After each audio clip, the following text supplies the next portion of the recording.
if I'm not very careful, I might end up loving A Course in Miracles myself. A lot of people wonder why I don't like that book. Well, I can't explain why. Not the book, but 3 books. But I'll tell you, I attended a meeting years ago when that course first came out. And there was a big, expensive publicity push to get the book become a classic before it was even distributed, you know. And many of us here, they had it here. This meeting was here, publicity meeting. And a lot of our field ministers helped sponsor it, and all kinds of big shots were invited to promote the thing and all that. And it reminded me of Academy Award night.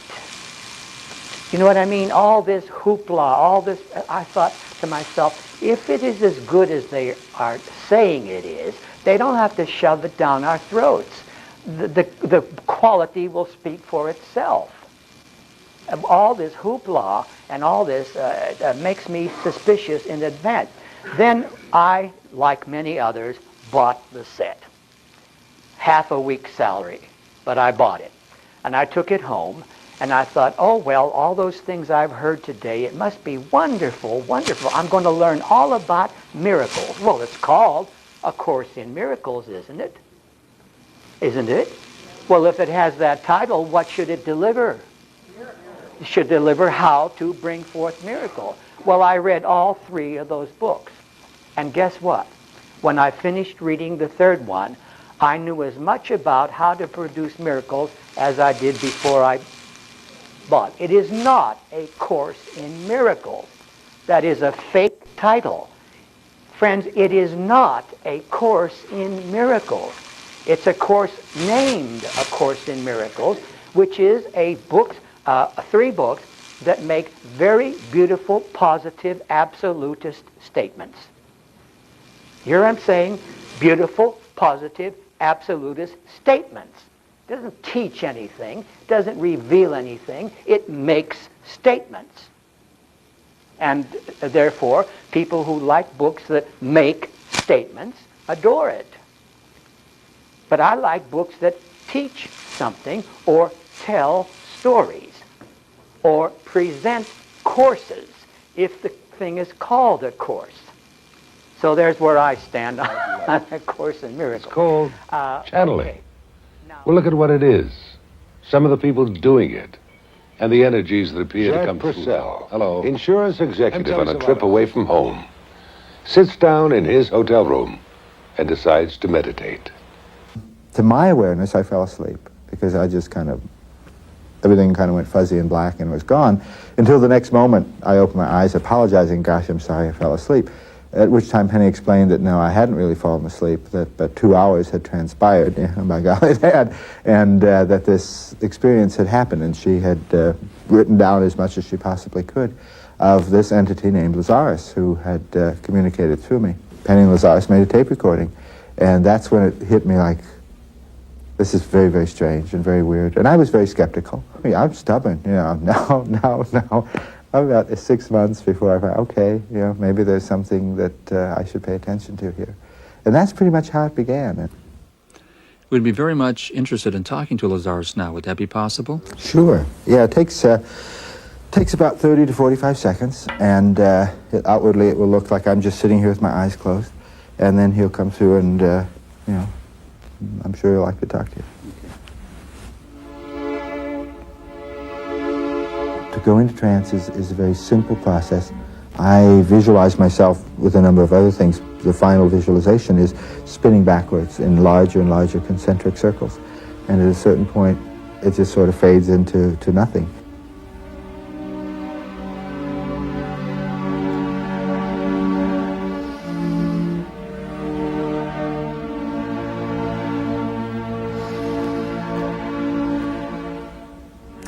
Right, fine. Well, indeed, a pleasure to be talking with you, and, well, shall we begin where you'd like to begin? Yes, Lazarus, we'd like to ask you, for everybody watching, could you tell us who you are Well, that's a difficulty indeed. We're opening to figuring that out ourselves, aren't we? Just as you in your approach are looking for that particular question, that is perhaps the question of all time. Who are you and who are we indeed? We describe ourselves perhaps as a spark of consciousness, a spark of love. For we have no body, and we never have. That somehow disturbs people from time to time, you know, in terms of the assumption that any growing consciousness must at some time in its life do service, perhaps in the physical form, on the earth most preferably, but acceptably on other levels indeed. But indeed we've never done that, you know. When the question was put, do you want to grow? You answered and we answered both, yes. And when the question was put, do you want to do that physically? You said yes, we said no. And therein lies our difference. Now, the problem here is people look out there, yes? They're looking all over the place as though God was somehow outside of them. It's within. Every spiritual reference, be it fundamental or be it avant-garde, speaks of that spirit within. And I would suggest here that it's there.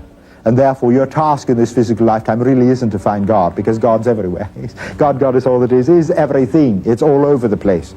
Your task in any physical incarnation is to find yourself. Now, just to kind of sum up a little bit, without giving the impression, certainly, of being too judgmental to it all, New Thought in general, in the new insight that we deal with, certainly here at the Center, in which many of us have been involved in, puts the emphasis on the individual's unique relationship to God, the one presence and the one power.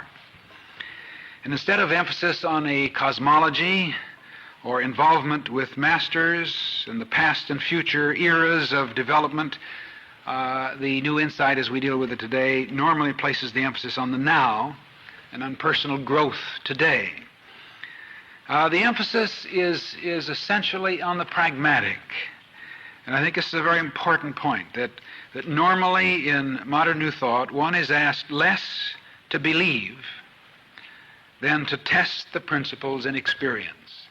Much of the occult teachings is based upon, first of all, the fact that you accept certain things on faith. This is the way it is.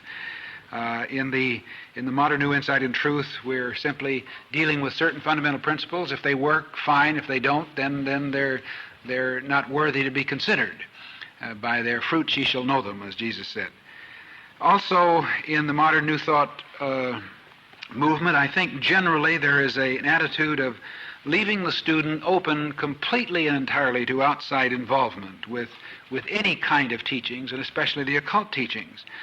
So that it is probably true that many, quite a large percentage of so-called truth students have some kind of involvement with occult idealisms, and probably find some personal satisfaction and some personal fulfillment through it, and this is great. I believe personally that one should exercise a great deal of judgment. It is so easy to become involved in the mechanics of esoteric studies to the extent that one forsakes the needs of today, that he gets so involved in the various stages of ultimate evolution in the cosmology and about his past incarnations and so forth, that he loses the awareness that life is a now experience and he has relationships today that are very important, which is reminiscent of Ralph Waldo Emerson's thought about a man whom he says rose to the empyrean heights and dove to the unfathomable depths, but never paid cash. And I think that says it all, that it is very possible to get so involved in this type of thing that one loses the awareness of today's experience and of the need to work out his salvation through developing his consciousness and his thoughts right here and now today. This is not to say that the occult teachings do not have a lot of validity. Certainly they are very eclectic, there's no question about it. As we see the evolution of Madame Blavatsky, we see how she had a wide variety of sources, most of them from the East, much of them emphasizing Buddhism and Hinduism, and putting together some of the concepts of Christianity and some picking up some of the idealisms of Tibet and of the Far East, China and so forth. In no way makes this erroneous. It simply is an awareness, certainly, that certain aspects of truth have existed throughout all eternity, and there are many, many ways to get to the heart of the real insight or the mysteries or the wisdom of the universe. One is obviously left free to his own devices. The teachings of the occult have been here for a long time, and I'm sure they'll be here for a long time. They'll be on the fringes. And there are many sources and many different directions to go. I personally, again, like to give the word of caution that one should first of all decide what it is he's looking for. If he's trying to find understanding of himself, then he'd best keep his approach simple. If he's trying to understand mysteries of the universe that he can look at without being too carefully involved with himself, then there are many directions he can go. But quite often one can get so involved in seeking to know the universe before he knows himself that it becomes more an escape rather than as a growth process. But this again is a personal feeling. How pure as heart and sounded head, what did divine affections hold? Should be the man whose thoughts would hold in ours communion with the dead. In vain shall any call the spirits from their golden day,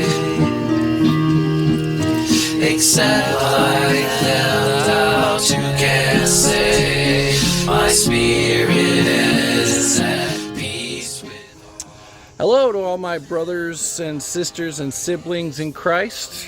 Welcome back to another edition of Christian Metaphysics with me, Mitchell K. Jones, aka MKJ, here for you to bring you some spiritual wisdom, spiritual knowledge, and some history of spirituality and of spiritual movements that can hopefully bring us some insight for our lives today and practical ways that we can use these spiritual teachings.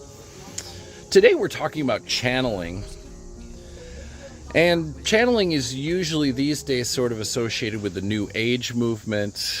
I'll talk about some well-known channelers like Daryl Anka, who channeled Bashar. There was the Seth material in the 80s channeled by Jane Roberts. And then Helen Suchman's A Course in Miracles, which has probably been the most influential on the Unity New Thought movement of all the sort of New Age channelings.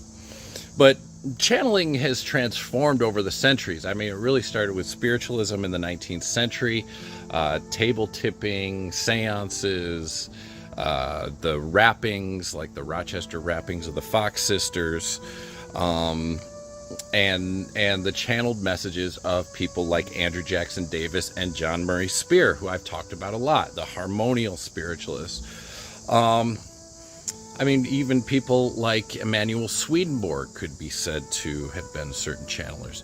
I mean, channeling, even there's evidence of channeling in the Bible, and we'll get to that as well.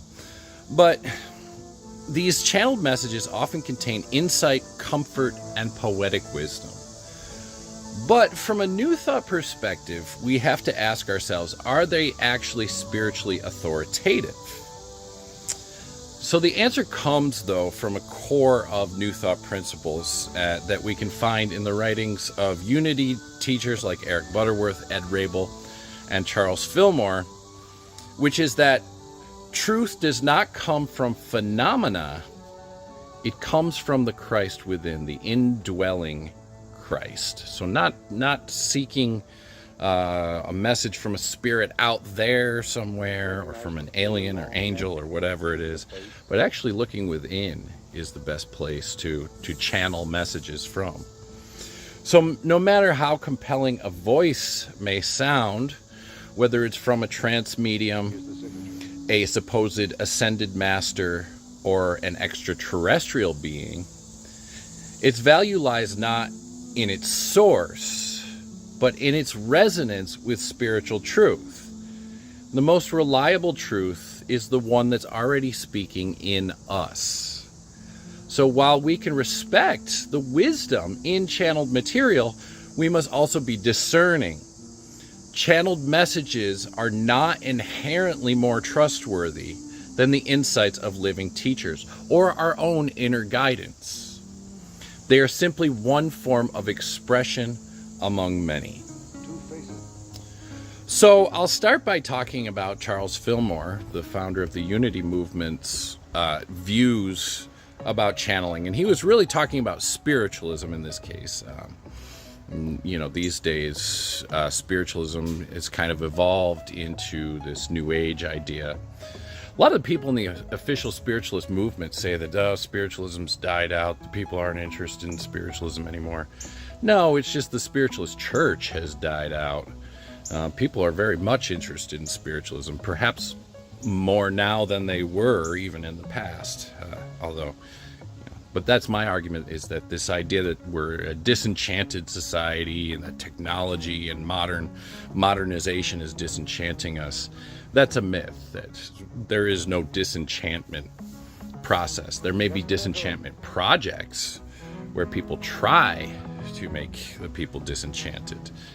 But there's always a persistent through line of enchantment throughout history, and even going all the way back to ancient times and until the most ultra hyper modern times.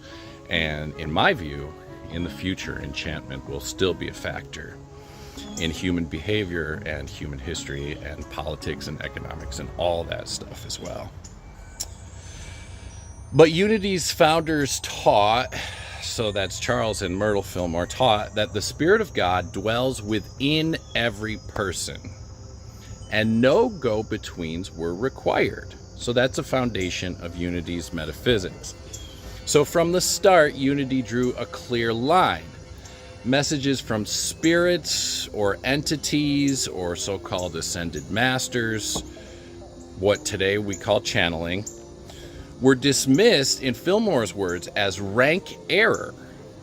He repeatedly warned against depending on any outer authority, even psychic ones. His message was simple: turn within. The Christ presence in you is the source of all truth and guidance. So, how do we explain the growing interest in channel teaching amongst Unity congregants in particular today, especially, of course, in Miracles? In the first issue of Modern Thought, Unity's original publication, the Fillmores explored a wide range of metaphysical issues, including spiritualism. But Charles Fillmore soon changed course. By 1928, he offered a sharp critique of mediumship and spirit communication. And this is a quote from Unity magazine from 1928. Those souls that are out of the body do not know any more than they did when they were in the body. Consequently, they are unsafe guides. Dying does not change the mind. It simply changes the form of environment. So rather than condemning spiritualists outright, Fillmore saw them as metaphysical cousins who had, in his words, gotten things at least half right. His core objection was that spiritualism materialized the spiritual world, while Unity sought to spiritualize the material one. In my view, they go hand in hand, and both are necessary. It's a dialectical relationship between material and spiritual, right? It's a discourse, and out of the synthesis is how spirit is expressed, how spirit is manifest in our world. But again, this distinction helped define Unity's unique metaphysical method, based not on receiving wisdom from outside forces, but on demonstrating divine order already present within. So Unity encourages personal transformation through affirmation, meditation, denial, and prayer. We've talked about this much. but not through clairvoyance or psychic contact. Practices like astrology, tarot, numerology, and crystal healing, often lumped together as, New Age, which kind of came about in the post-hippie era, post-60s, so in the 70s and 80s really is when the New Age heyday was. But these all, again, astrology, tarot, numerology, crystal healing, they all rely on outer signs and intermediaries. So unity doesn't condemn these practices, but it does distinguish itself from them. Unity directs seekers to the indwelling Christ and not to cosmic forces or entities. And that distinction remains an essential part of unity's spiritual identity. As one official teaching states, unity always directs the individual to the Christ presence within that individual. This is not in any way meant to decry or belittle these various practices. It is merely to state that they are not the unity way. Unity is a Bible-based practice, and my own interpretation of unity teachings is Bible-based Christian metaphysics, as I say, but it's not a literalist interpretation of the Bible. Scripture is interpreted metaphysically as allegory for the soul's inner evolution. Once again, it's the indwelling. Jesus is not worshipped as a unique divine emissary, but embraced as a demonstration of the spiritual potential within all people. He said, these works that I do, you will do even greater than these. Fillmore taught that Jesus' so-called miracles were not supernatural phenomena, but lawful workings of divine mind through purified human consciousness. He did not see Jesus as channeling a higher being, but saw him as embodying the God idea within, and he was particularly good at that. Still, even when Charles Fillmore acknowledged what today's physicians are also beginning to affirm, that space, what he called ether, is not empty, but indeed teeming with intelligent energy. And that's what quantum physics, quantum mechanics is looking at. At the very smallest level, there are all these particles that are entangled, quantum entanglement. So could that help explain why some unity seekers, though, find value in channeled material, this idea of quantum entanglement? Perhaps. In a 1930s address to the World Fellowship of Faith, Fillmore wrote, "The kingdom of heavens is not an abstract ether, but is inhabited by entities of intelligence and power beyond our earthly comprehension." So while Fillmore did not deny the existence of higher beings or invisible realms, he cautions against dependency on them. Spiritual authority, then, for unity was always grounded in one's own conscious connection to God, not in the messages from disembodied sources. This echoes powerful affirmations later voiced by divine science founder Ernest Holmes, founder of religious science, a metaphysical cousin of unity. Holmes likewise rejected dependency on outer oracles, insisting instead that the mind of God is active within each of us. So for him, channeling was channeling the mind of God within. In his words, somewhere back in your mind, there is a place where you are one with the mind of God. That mind creates and governs everything in the mind you are using this moment. The answer to every human problem already exists in the mind of God. And you are in the mind of God. And the mind of God is flowing through you at this very moment.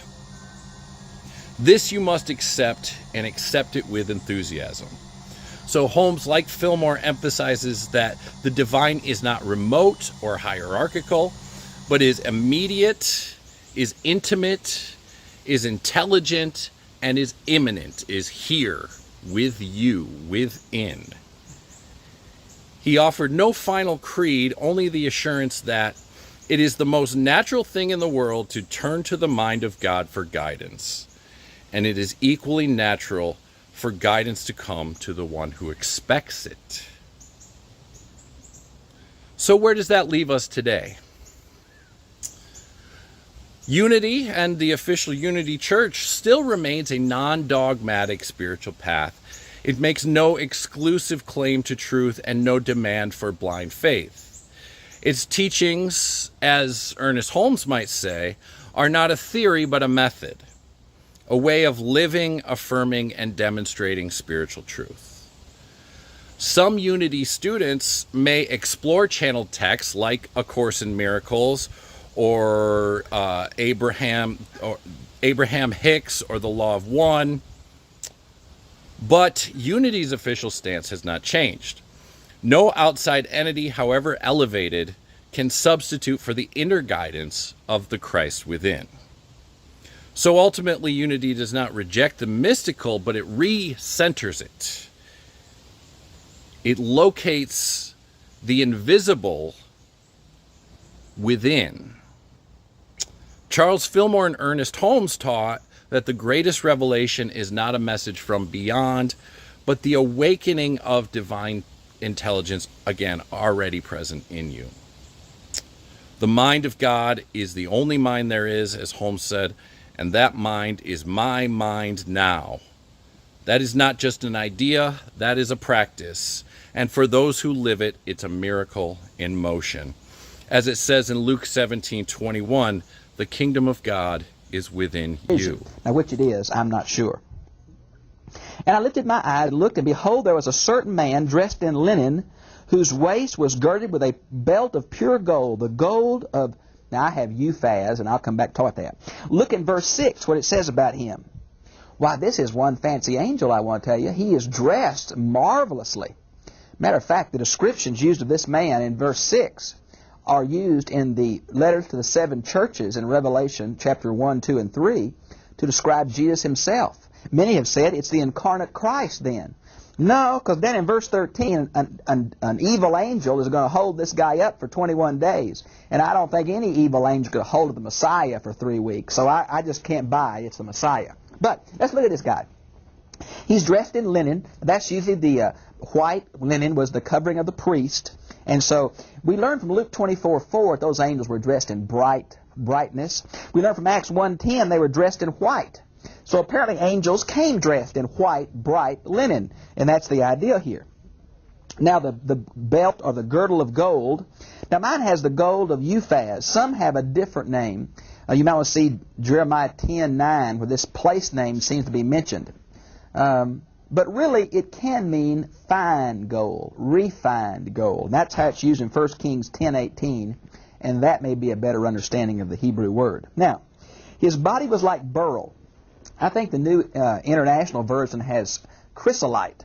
But we don't know about these ancient jewels and colors. They change not only from country to country, but from period to period within the same country. So most folks think it's a gold or yellowish. The guy had a great suntan. That's the idea, if you let me put it that way. He had the appearance of lightning. Woo! His eyes were like flaming torches, used of Jesus, Revelation 1:14. His arms and feet were like polished bronze. The sound of his words like the sound of a tumult. Now, some say it's the sound of waters or a sound of a crowd or a sound of animals. It means roaring. It just really is strange, powerful sound. And exactly what it is, we're not sure. Some have said, well, it must be Jesus. Some have said, no, it's Gabriel. Some said, no, it's another created angel. We don't know who it is. It's obviously a very high angel. Not an archangel, but a high angel. Now I, Daniel, alone saw the vision, while the men who were with me did not see the vision. Nevertheless, a great dread fell on them, and they ran away to hide themselves. Now, this is a lot like Acts 9:7 and Acts 22:9, where Paul describes his vision on the road to Damascus. The one with him saw the light, and they heard the sound but didn't understand the voice. Now, these guys apparently didn't see it, but they recognized that something in the spiritual realm was happening, and they become very afraid, and they ran out of the room, left Daniel by himself. Now, John had a vision while in trance and free from bodily influence. John says, "I was in the Spirit on the Lord's day, and I heard behind me a loud voice like a trumpet. On turning, I saw 7 golden candlesticks, and in their midst one like a son of man, whose face shone like the sun. And in his right hand he held 7 stars. I heard him saying, 'Fear not, I am the first and the last. I am he that liveth and was dead. And behold, I am alive forevermore. Amen.'" And have the key. The voice and the figure represent John's highest self, that never corrupted awareness in each of us, which can speak as the divine, the Christ within. In terms of modern psychology, this is the authority figure, the overself, or John's superconscious mind. In Cayce terms, this is the Christ within. John's overself explains the mystery of the 7 stars. "The 7 stars are the angels of the 7 churches, and the golden candlesticks are the 7 churches.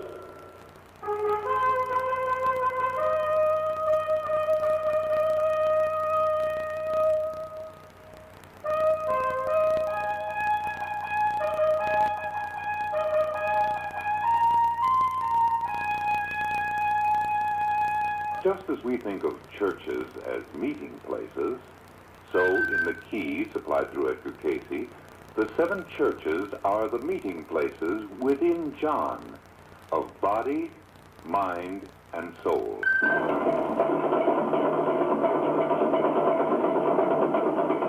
The opening of the id, or repressed area of the subconscious, follows, and John is freed of the odious hybrid forms of thought which have impeded his progress.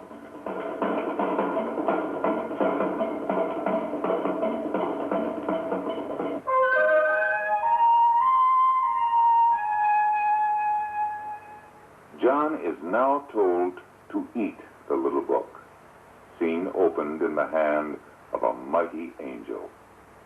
That is, to assimilate the lessons of what happens to the body when all the centers are opened.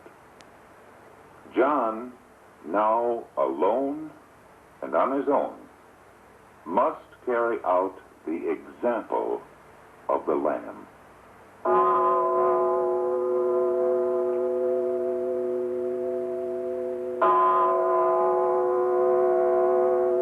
In chapter 11, John is given a rod with which to measure the temple. That is, to take stock of his inner development. The outer court, or the body, can be left out, he's told. 2 olive trees and 2 candlesticks are to bear witness to John's self-examination. These are the subconscious and the superconscious, which are the vehicles for all healing and supply. Whenever the energies of these witnesses are dissipated through lust and debauchery, healing and supply are shut off for a time.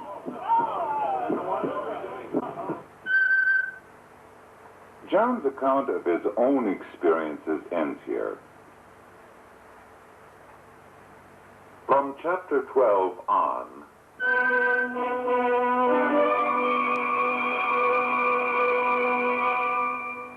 the witness speaks.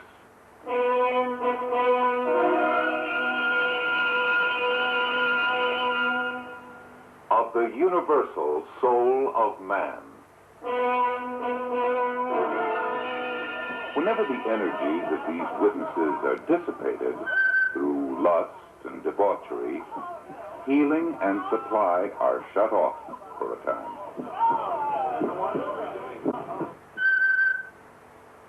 John's account of his own experiences ends here. From chapter 12 on,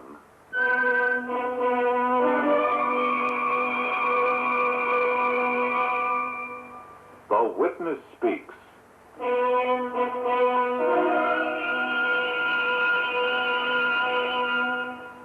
Of the universal soul of man.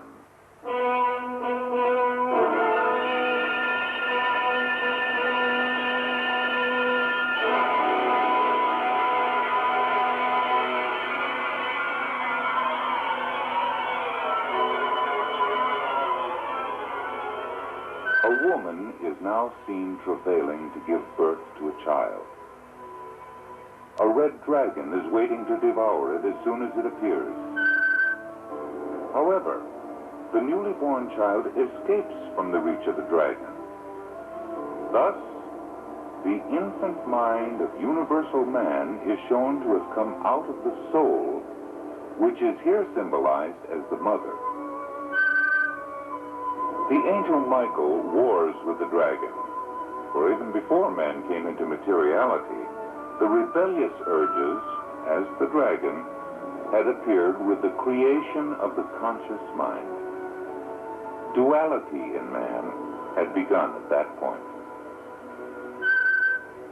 The defeated dragon is cast down to earth. The symbology shows that the mind of man and the devil of self-will be entrapped together in materiality. The mother, or soul, also escapes the dragon by being withdrawn below the conscious level and eludes involvement with the emotional tides that flood out of the rebellious urges.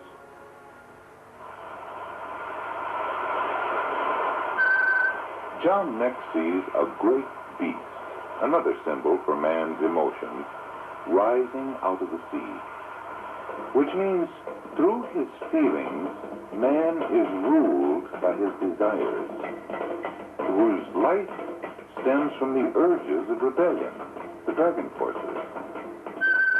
From the earth, a second beast emerges. This one incorporates all the urges of the first beast in the various forms of merchandise which keeps the desires inflamed. The image of the beast, spoken of in verse 15, is the materialistic idol worshipped by those who give it life. To recapitulate, with the coming of man, a parallel activity takes place. Self-will takes over in the first separation from God. Man has not yet come to materiality. Once the rebellious nature is activated in the emotions, the creature spawns physical drives which rule the unspiritualized man through his senses.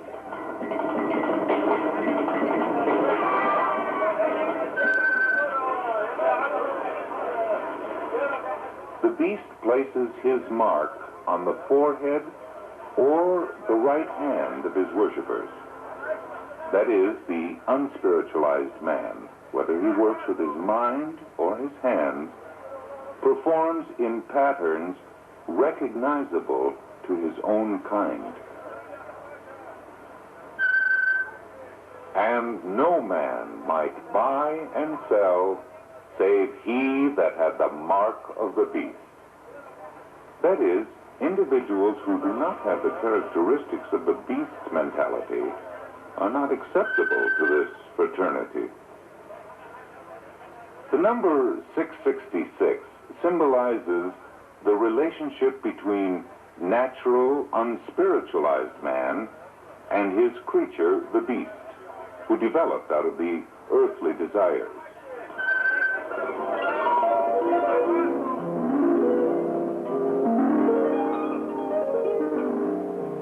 Opposed to this materialistic element are the spiritualized 144,000 perfect souls in the earth and their adherents. Through them, will come redemption for the whole earth in the pattern of the Lamb, or Christ consciousness. However, the time for reaping what has been sown approaches. From the very heart of universal law come the 7 restraining influences, symbolized by the 7 angels with the 7 last plagues. That is, the soul records are opened, activating forces that bring balance in the world. One after another, the 7 angels pour out the contents of the vials they carry on the earth. The 7 angels, as 7 agents of divine will, work through the 7 glandular centers of man to bring about his instruction through periodic general breakdowns.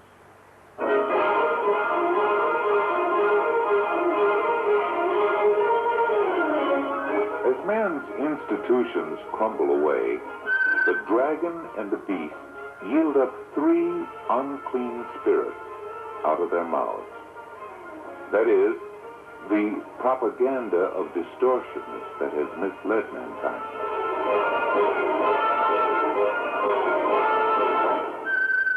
The whore of Babylon, symbolic of the prostitution of man's spiritual powers, is shown sitting on a scarlet beast, emblem of man's organized structures that are created for self-gratification.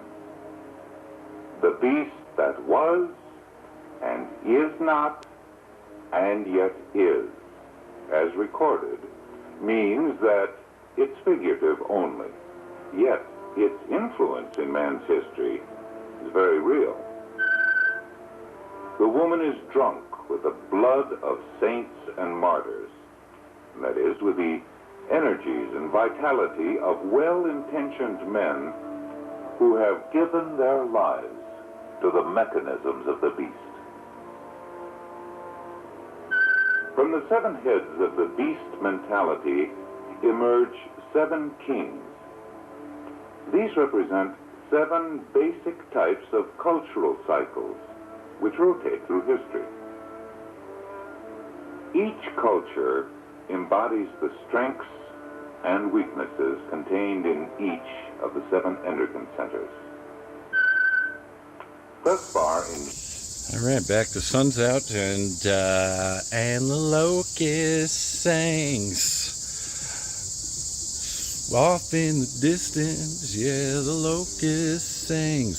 Such a sweet melody, yeah, the locust sings. All on in the distance, yeah, the locust sings. And he was singing for me. So, let's return to locusts, of course, having a biblical connotation as well, the plagues of Egypt and the book of Exodus, whatnot. Anyway, so we're returning to the history of channeling, but actually starting in ancient times, and of course this is Christian metaphysics, so we're looking at channeling in the Bible. So, the Bible has dozens of prophetic experiences that by today's standards look exactly like channeling. So here's 3 examples. There's Elijah, the prophet from the Old Testament, who heard the still small voice of God in a cave, as it says in 1 Kings 19. And he received divine instructions audibly, even called down fire from heaven. So, was Elijah channeling? Or was he just simply divinely attuned, or both? Daniel, the prophet Daniel, also experienced things similar to channeling. He entered into trances and saw symbolic beasts, heard angelic voices, and had visions of the future. The angel Gabriel explicitly says, as reported in Daniel 9, chapter 9, verse 22, I have come to give you understanding. So he's channeling the angel Gabriel there. Then there's John of Patmos, or John the Revelator, author of Revelation, who records his visions from heaven, what is known in the Gnostic sense as an apocalypse. That's a transcendent vision. John sees a lamb with 7 horns, a dragon, angels, trumpets, and judgments. And he writes, I was in the Spirit on the Lord's day. So, being in the Spirit, perhaps, is an altered state of consciousness, by another name. John tells us his vision. Okay. So, where do we draw the line between revelation and hallucination, prophecy and performance? Is it the source that matters, or the fruit, or simply the context? And again, there are other examples more currently, as I mentioned, the spiritualists like Andrew Jackson Davis, and we'll talk about them in a second. Also, other prophets and seers like Joseph Smith had experiences similar to what we know of as channeling. But not long after the Bible, became canonized and was spread widely throughout the earth, Christianity became a global religion. And then in the 1840s, we have Andrew Jackson Davis, the Poughkeepsie seer. I've talked about Andrew Jackson Davis quite a bit. He's the subject of my dissertation. He's a self-taught shoemaker who entered trance states, first with the help of mesmerists, but then was able to do it himself. And when he was in these states, he was able to speak with higher beings on a higher plane. So Davis outlined vast spiritual hierarchies, universal laws, and a mystical science of soul evolution. And his visions launched harmonial spiritualism, which was the subject of my last video, a critical enchanted materialism, a movement of metaphysics, healing, and radical social hope. Davis's teachings were compiled in volumes like The Principles of Nature and The Great Harmonia, and they proposed a universe filled with intelligent spiritual laws and unseen energies. Again, his vision was a critical, enchanted materialism that saw the natural world as saturated with spirit and purpose. In his cosmic view, evolution, electricity, morality, and the afterlife were all part of one divine system. And he wrote, "The world is a mirror of divine harmony. There is no death, only transition." This was a spirituality that was in step with science, but also critical of industrial capitalism's dehumanizing machine. Davis and other harmonial spiritualists imagined a new society guided not by greed and exploitation, but by universal love, spiritual progress, and the harmonious unfolding of natural law, God's law. In this sense, harmonial spiritualism offered what some scholars, including myself, particularly myself, call a critical enchanted modernity. Now, this modernity comes from John L. Modern, who calls it actually secularism, a secularizing project. But I see it as a critical enchanted materialism, an alternative to capitalist mammonism and materialist reductionism. But not all spirits gave good advice, and in the case of John Murray Spear, another harmonial spiritualist, former universalist turned spirit medium, and started the commune at Cayentone, New York, which is near Lilydale, a spiritualist community that still exists today. But just by way of review of John Murray Spear, in the 1850s, he claimed to receive visions from a Congress of Spirits, which included Benjamin Franklin and Thomas Jefferson, who had departed by the time. And this Congress of Spirits directed him to build a miraculous machine that would bring divine energy to the material world, the mechanical messiah known as the new motive power. The new mode of power attracted curious crowds, and it outraged the clergy. And the Spear and his followers built the machine, and they celebrated for a time some success. They said there was some movement of the machine, but then it failed to produce the perpetual motion that they had hoped for. And then a mob ended up destroying the machine later on when he tried to move it further east. Critics of John Murray Spear were pretty harsh, but I think some of the most pointed criticism came from the spiritualists themselves. So Dr. Jonathan R. Orton was a spiritualist physician, and at a meeting of spiritualists, they were discussing the events that had happened in the 1840s and 50s, and he said he saw Spear as an excellent medium, this is a quote, and no doubt in intention an excellent man. But he believed he was misled by mischievous or deceptive spirits. Orton said, many of the spirits with whom we communicate are just as fond of sport and just as willing to run a weak-minded man into the ground as are the same class of persons on this plane. The only safety is for each of us to retain the mastery of himself and to give no more heed to the saying of a spirit than he would his next-door neighbor. So to Orton, the fault lay not only in the spirits, but in Spear's excessive religious faith in them and in their advice and guidance. Orton warned that under the state of facts as they existed, quote, it was quite too late in the day for any intelligent spiritualist longer to hold to the opinion that spirits do not purposefully deceive. Davis, too, had his sympathetic critics who nonetheless had some pointed criticisms to make.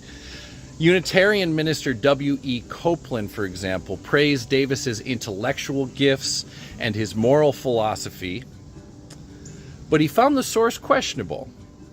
In a review of the Principles of Nature, Copeland acknowledged the wonder of Davis's sudden eloquence and moral insight, writing, much trash is mingled with profoundest wisdom, but the series of books written by Davis contain a compendium of theology and morality which, made a part of one's life, cannot well fail to make of the disciple a genuine Christian. So he supported the spirit of the philosophy, if not all its details.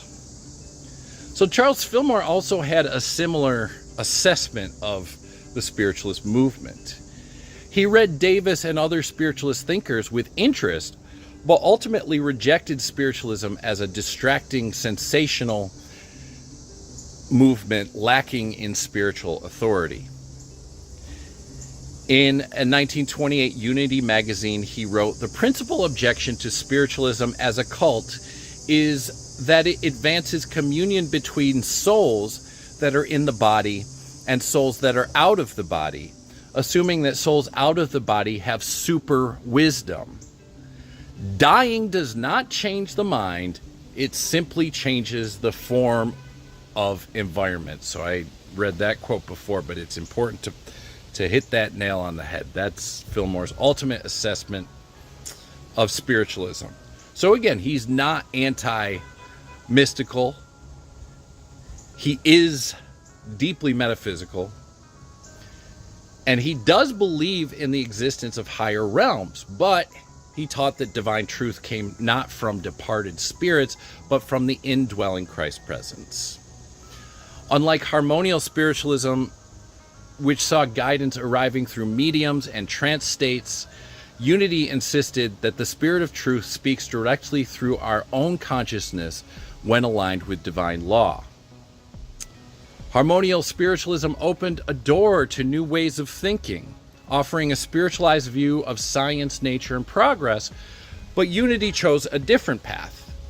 Rather than channeling voices from beyond, Unity calls us to channel the divine within. The true medium is not the trance, but the transformed mind. As trance mediums captured the imagination of the 19th century with their table rapping and spirit voices, a quieter yet no less profound form of channeling began to emerge as the 20th century approached. So we can start with the man known as the sleeping prophet, Edgar Cayce, in exploration of this later form channeling. Cayce was born in 1877 and was a deeply religious Christian with little formal education and no training in metaphysics. Yet, in trance states, he accessed a wellspring of information, offering about 14,000 recorded readings across 40 years. He diagnosed illnesses, spoke of reincarnation, described Atlantis, and offered spiritual lessons that stretched far beyond his Kentucky roots. What made Cayce unique wasn't just what he channeled, but how he understood it. He didn't see his abilities as supernatural. Rather, he believed he was tapping into a level of higher consciousness that was available to all. Unity Minister Eric Butterworth later observed, "There is a divine process in the individual. The moment you attribute the message to the messenger, you lose the essence of the message." So Cayce himself was cautious about the attention he received, but over time a movement formed around him known as the Association for Research and Enlightenment, and with it a familiar spiritual danger crept in. As Butterworth says, "There is always a tendency to build shrines to those who awaken us rather than awakening ourselves. That's when noble beginnings start becoming personality cults." So Butterworth believed that the ARE sort of descended into a personality cult around Cayce. But a little bit about Cayce's history. At age 12, he found himself exhausted after trying to memorize a spelling lesson. So he laid his head on a book and fell asleep. When he awoke, he found that he could recite every single word. This strange ability of knowing without learning, and we could look at Laruelle's work as an explanation for that. We'll talk about that in the future. Would define his life and his career. So later at 22, a mysterious illness led him into a trance where he prescribed his own cure. From that point on, self-hypnosis became a gateway to the unconscious for Cayce. But not all transmissions from beyond are so harmless. Butterworth was often asked whether spirit contact was possible, and his answer was clear. Yes, it is possible. But the better question is it advisable? He warned that clinging to the dead or seeking messages from them can keep us spiritually stagnant. Even if it comforts us, it may disturb their progress, he says. We should lose them and let them go. Any attempt to hold on not only keeps us in grief, it weakens our spiritual autonomy. It says may disturb their progress as well.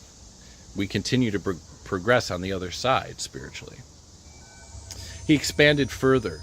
We assume someone on the other side knows more, but death doesn't confer wisdom. Sometimes they may know less. What we need is not messages from beyond, but grounding in the divine within. He compared the fascination with mediumship to taking a hallucinogenic drug. You may have a mind-blowing experience and discover that it's possible, but that doesn't mean it's advisable to keep taking it. No, the same goes for psychic phenomena. There's a danger in chasing signs because it pulls us away from the divine process already unfolding in us. Many see the psychedelic experience as an end in and of itself, that once they try it once and become awakened, that they can just keep doing it, that's the end and beginning of spiritual progress. And And I'm here to tell you it's not, and can lead down some very dark roads, very demiurge influenced roads. Long before Cayce, there was another figure also who helped shape the landscape of spiritual psychology and metaphysical transition, who was also associated with New Thought and the early Unity movement. This was William Walker Atkinson. Atkinson was a lawyer by trade and suffered a complete physical and mental breakdown in the 1890s. He found healing through New Thought and soon became one of its most prolific writers under more than a dozen different names. Among them, Yogi Ramachakra, Theron Q. Dumont, Swami Bhakti Vishida, and one of the mysterious three initiates behind the Kybalion. Now, it's my belief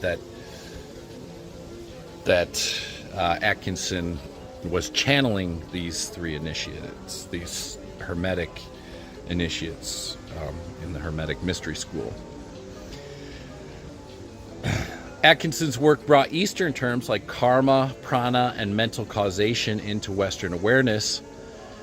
His books on personal magnetism, psychic force, and clairvoyance blurred the line between mental science and occult marketing, yet his central message echoed a core New Thought truth, that your thoughts shape our world, your mind is the channel. Despite his brushes with controversy, including mail fraud investigations surrounding his pseudonyms when he was publishing, Atkinson's impact endured. He believed New Thought should never become an institution. In his words, once spiritual ideas are boxed, they begin to decay. Truth must remain free, vibrant, and evolving. Butterworth, too, resisted spiritual packaging. He said, "Don't become a window peeper. Don't look for God in phenomena.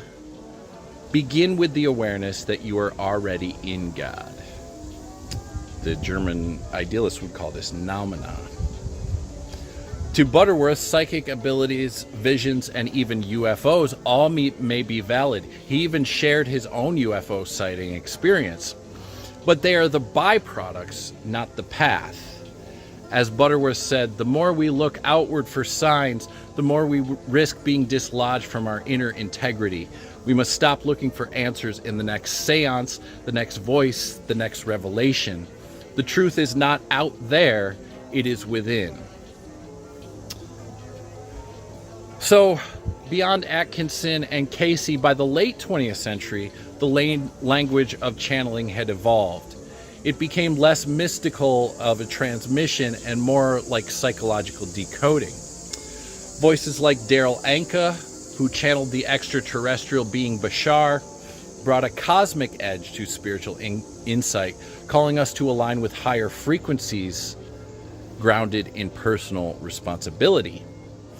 Meanwhile, Columbia psychologist Helen Schuchman claimed she received A Course in Miracles from the voice of Jesus.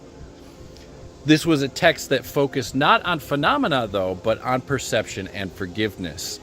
It asked not what the world shows you, but how your mind interprets it.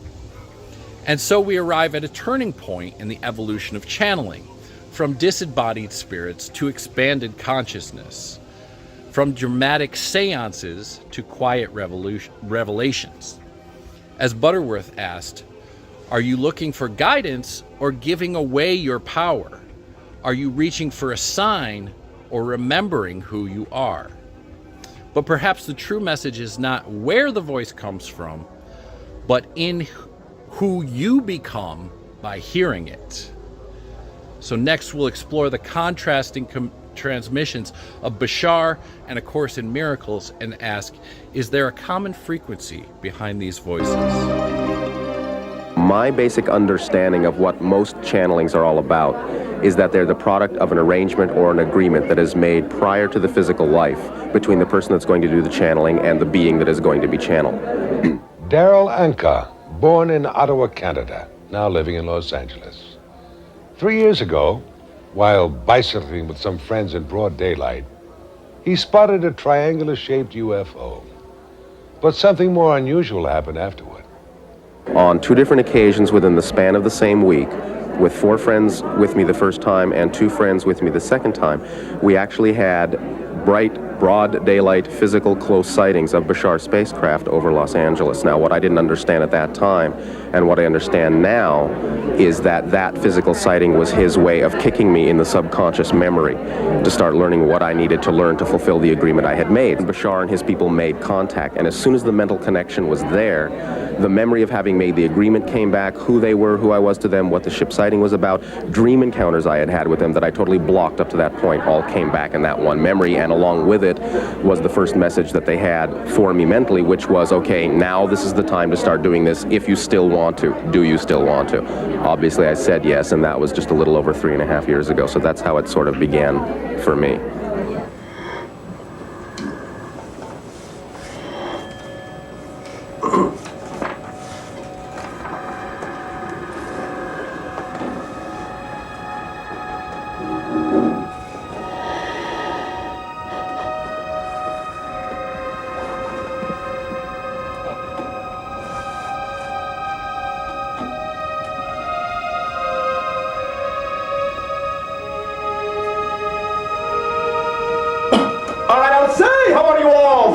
Time as you create time to exist. Allow us to begin with an interaction on the idea of miracles. In this way, recognize that what you often consider in your civilization to be miracles, you consider to be out of the ordinary, above and beyond the mainstream reality that you are used to experiencing in your day-to-day world. But recognize what you typically call a miracle is, in actual fact, a recognition of the fundamental workings of the universe. So if you wish your life to become, as you think, more miraculous, and for life to become more and more effortless expression of that level of creativity, then all you need to do is allow your life to revert back to its natural state, to the zero rest balance point, to allow the things in your life to be there that need to be there, rather than thinking you must make or force or push those ideas into creation.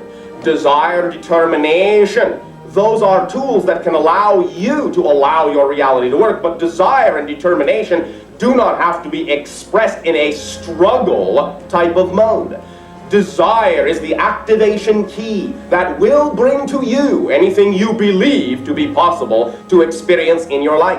And when you allow your desire, your excitement, which is your indication of your connection to the primal energy out of which all is created, when you allow your desire to bring those things into your life, then your life will be effortless, will be miraculous, day to day to day. You follow along? We're doing this documentary for public awareness. Do you have anything to say regarding this?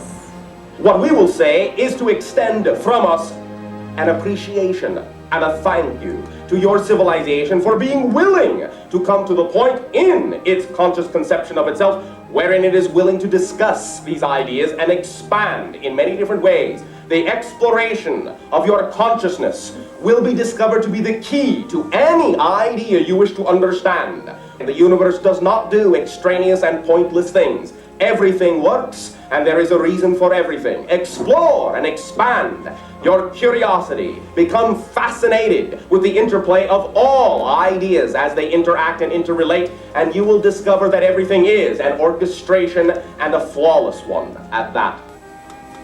Bashar, thank you very much. We thank you for your endeavor.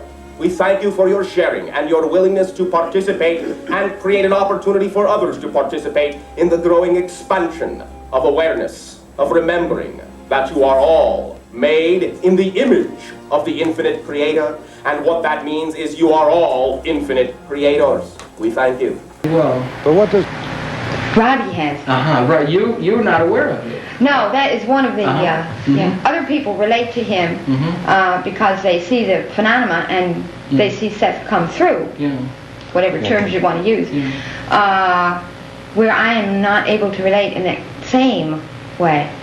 But you have your feelings, your interior experiences are unique. Right. And no one else can approach those. See, in the beginning, Jane was always asking me, what did he say? How did he say it? Yes. Was he nice to these people that were here? Yeah. And so forth and so on. And I would do my best to explain, but this is all from an observer's standpoint. It doesn't mean as much as her own subjective experience. Right. So through the books, we're really trying to disseminate that information. And through... One night she called me, and this was in October, and said, you know, that inner voice refuses to go away. It keeps saying, this is a course in miracles, please take notes. What shall I do? Suppose it's crazy, suppose it doesn't make any sense, you know, suppose it's flipped. And she was obviously going through a great deal of anguish and agony at that point. Well, I said the only obvious thing, why don't you take down whatever it is, you can read it to me tomorrow morning in the office, and if it doesn't make any sense, no one else ever has to know about it. But at least we'll know what it is. So that's what we did. The next morning, Helen came in, and as she read that beautiful introduction to the text, which says, nothing real can be threatened, nothing unreal exists. Herein lies the peace of God. It was obvious that we were tuning in to something that could hardly be regarded as crazy, no matter how unexpected it was. This is a course in miracles. It is a required course. Only the time that you take it is voluntary. Free will does not mean that you can establish the curriculum. It means only that you can elect what you want to take at a given time. The course does not aim at teaching the meaning of love, for that is beyond what can be taught. It does aim, however, at removing the blocks to the awareness of love's presence, which is your natural inheritance. The opposite of love is fear. But what is all-encompassing can have no opposite.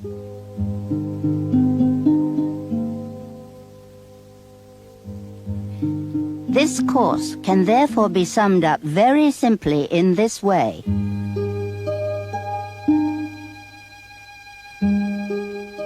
Nothing real can be threatened.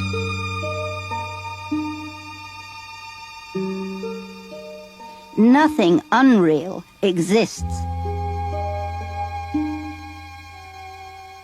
Herein lies the peace of God.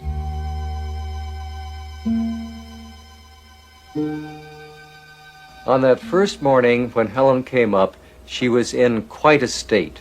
She could hardly talk. Her voice was almost inaudible. And I kept saying to Helen, don't worry about what it says. Just read it to me, then we can look at it later. It doesn't matter. No one will have to know. We'll tear it up. We'll do whatever is necessary. But just read it to me. And it was very difficult for her to even do that. She would cough and sputter and almost have a seizure rather than being able to simply read the words calmly. Sometimes I would use one hand holding on to her while I was trying to type with the other hand. And that extreme anxiety continued for a while, certainly during the early phases of the text when we encountered something like the first 50 principles on miracles. Miracles as such do not matter. The only thing that matters is their source, which is far beyond evaluation. Miracles occur naturally as expressions of love.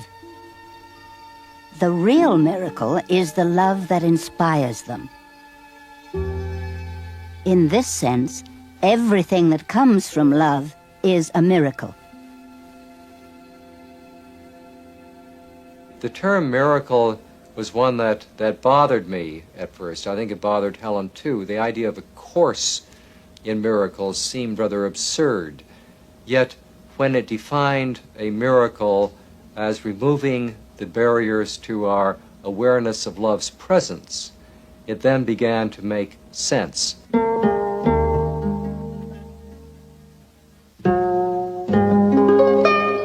Miracles reawaken the awareness that the spirit, not the body, is the altar of truth.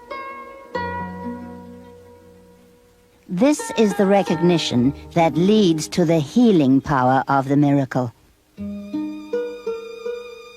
Miracles are natural signs of forgiveness. Through miracles, you accept God's forgiveness by extending it to others. I realized as we continued typing up these first 50 principles with all the difficulties of getting it down and all the anxiety and so forth, that I would have to really change my mind about absolutely everything if this were true. And that seemed like a very big job. I wasn't sure I was up to it. And later I realized it's only a little willingness that is necessary. Readiness does not imply mastery, simply some willingness for change. So I recognized I had some willingness to do that. Helen was fearful, I think, of making any kind of very specific commitment about this. As a matter of fact, she said, you're responsible for what it says. I don't want to know exactly what it says, but if it makes any grammatical errors, if it goofs in any way, then it's had it, and I will refuse to continue. A major contribution of miracles is their strength in releasing you from your false sense of isolation, deprivation, and lack. A miracle is never lost. It may touch many people you have not even met, and produce undreamed of changes in situations of which you are not even aware. After I typed up whatever Helen might have dictated during a particular day, we would go back over the copy, checking carefully to be sure that we had all of the words exactly the way they were supposed to be. Helen at times was tempted to change a word, and then she would recognize that if she did that, it would not make sense later, so that her integrity in recording this material precisely as it came was extraordinary. She simply chose not to associate herself with it because of its high threat value at that time. She certainly did know what the material said, and she did understand it. I would feel the writing coming on almost daily, and sometimes several times a day. Evenings turned out to be a favorite time for dictation. I objected bitterly to this and often went to bed defiantly without writing anything. But I could not sleep. Eventually I got up in some disgust and wrote as directed. I never knew when I started a sentence how it would end, and the ideas came so quickly that I had trouble keeping up with them. Helen could turn it on or off at any time. She could stop in the middle of a sentence without even going back to reread what she had written and continue when she had a moment. She could have a research conference in mid-sentence. It made no difference at all.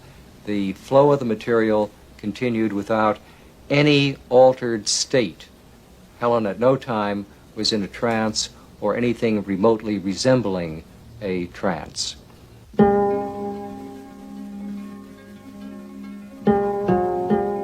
You may believe that you are responsible for what you do, but not for what you think. The truth is that you are responsible for what you think, because it is only at this level that you can exercise choice. What you do comes from what you think.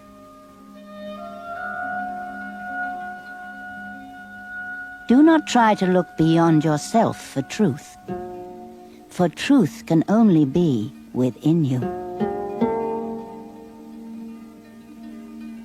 At the time the course began, I would have termed myself an agnostic. I really had no interest in formal religion, but I was also aware of the deficiencies in the psychological systems of thought with which I was familiar. I recognized that somehow the Emperor had no clothes, that there were so many of us going around expounding our various theoretical points of view, but there was no one who really knew how to put this together in a meaningful way to change the nature of our lives. You have but two emotions, love and fear.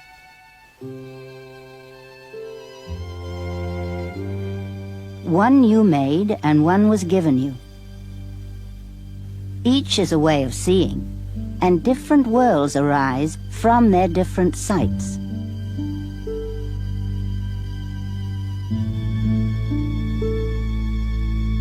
See the love of God in you, and you will see it everywhere.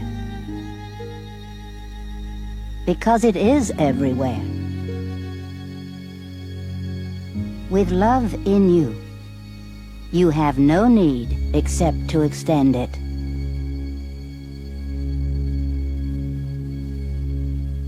When the course began, I began to recognize that the two emotions, fear and love, which it talks about, were really the only two emotions that mattered, and that if I could learn to let go of fear, I would automatically experience love, because that is our natural reality. As I continued to practice letting go of my own defensiveness, I became aware that the course is really about undoing. It's about forgiveness, about forgiving ourselves and others for the mistakes that we have made, and not holding on to these in a way that increases our sense of guilt and unworthiness. What could you want forgiveness cannot give? Do you want peace? Forgiveness offers it. Do you want happiness? A quiet mind? A certainty of purpose? And a sense of worth and beauty that transcends the world? Do you want care and safety and the warmth of sure protection always? All of this forgiveness offers you. Forgive the world, and you will understand that everything that God created cannot have an end. And nothing He did not create is real. In this one sentence is our course explained. While the course came in a form which I had never anticipated, I did regard this as the answer to my question, there must be another way, and I'm determined to find it. And it seemed to me that to the extent I valued being a scientist, I should look at all the evidence before dismissing it. There was an initial reaction, can this be it? You know, is this something totally preposterous?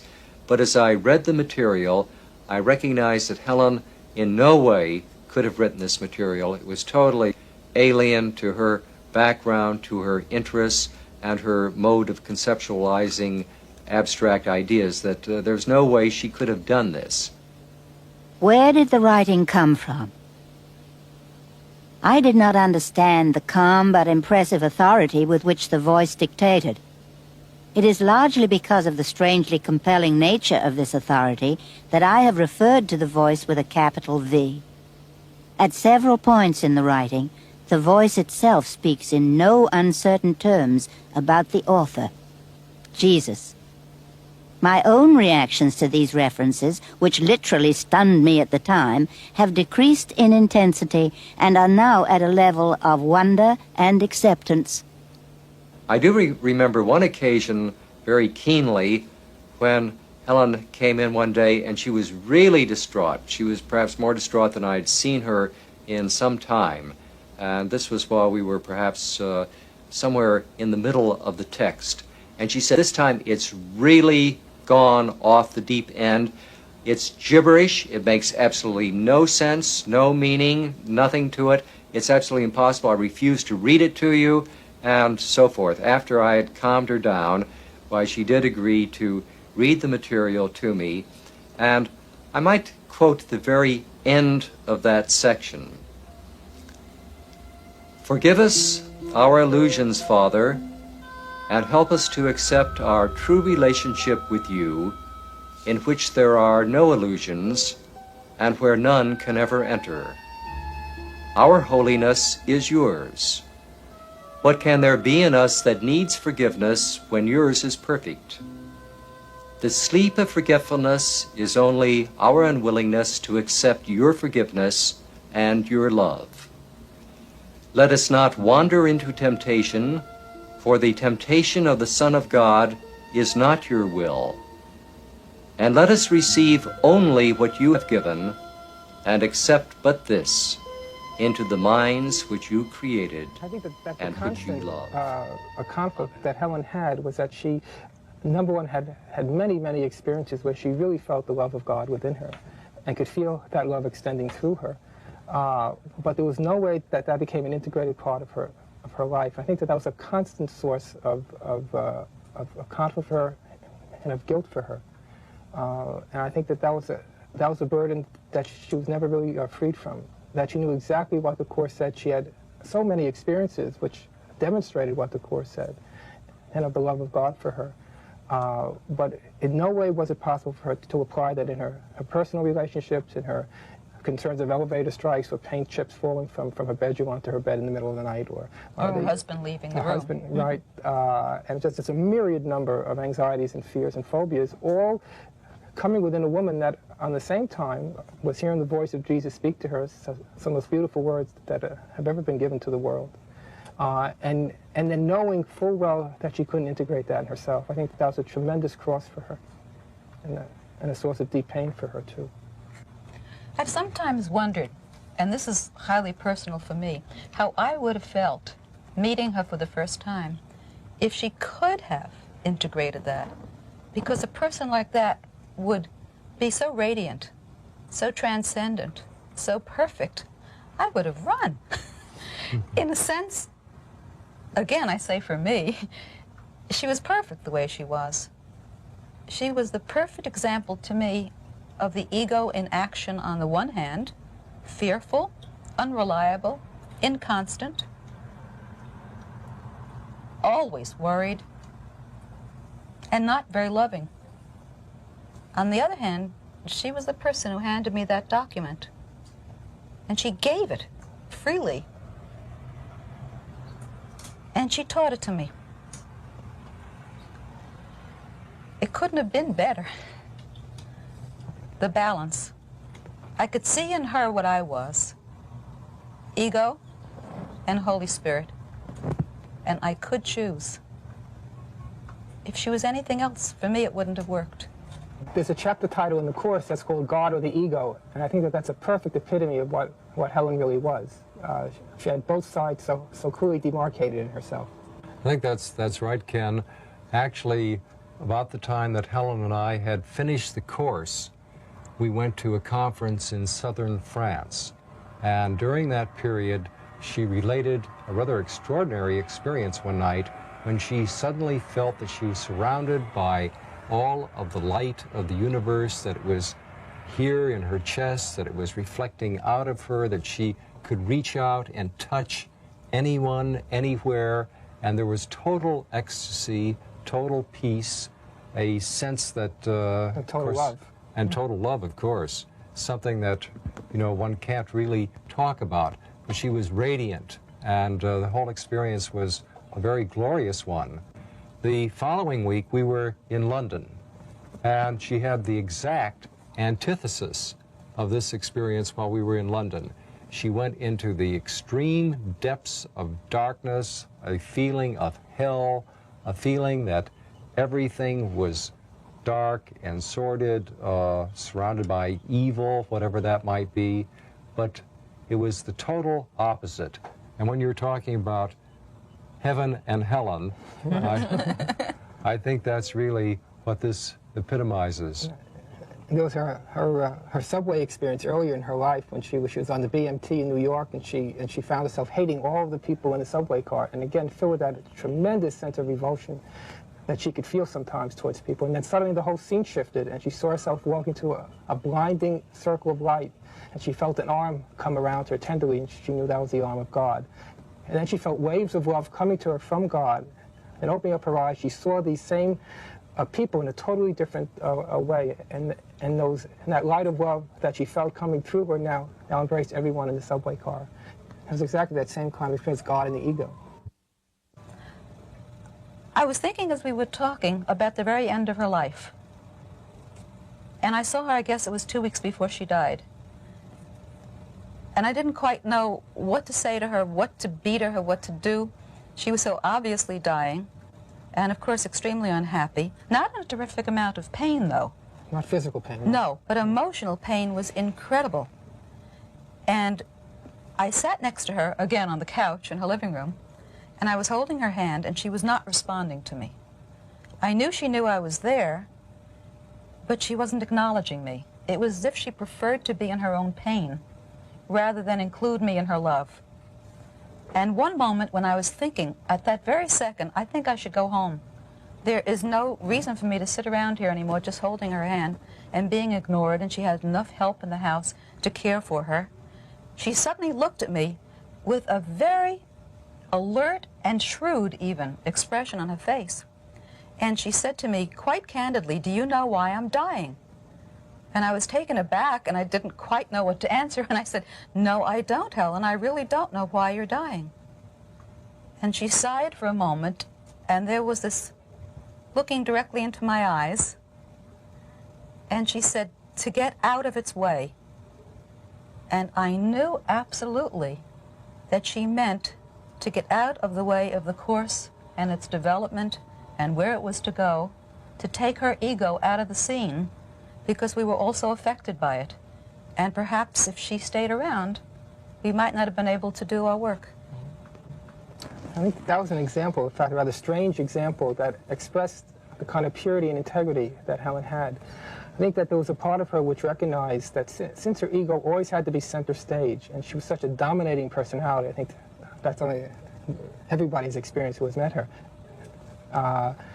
that if she let that happen with the Course, it would be one of the most biggest mistakes she could ever have made, because there was a part of her personality which really had to dominate. And it's so clear in the Course that the Guru is the Holy Spirit or Jesus and not a particular person. And I think that on some level, it was her way of protecting the Course from her own ego. And I think there was a part of her which knew that.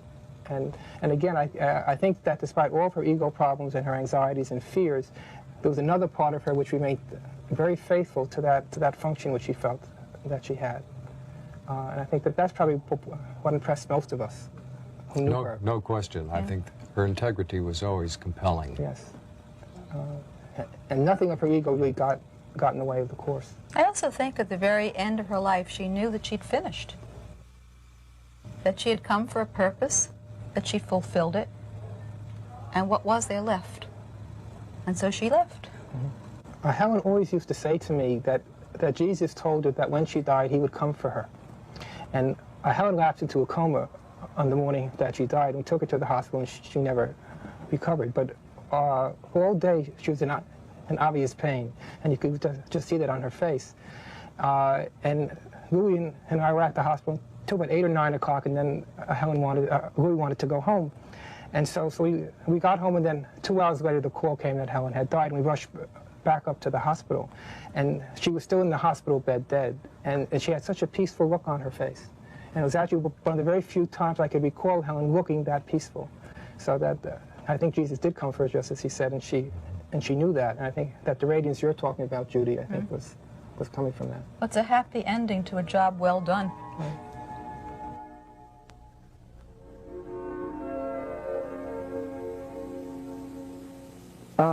The Course in Miracles is not adopted by the Unity movement, but it has been adopted by our autonomous ministries out in the field.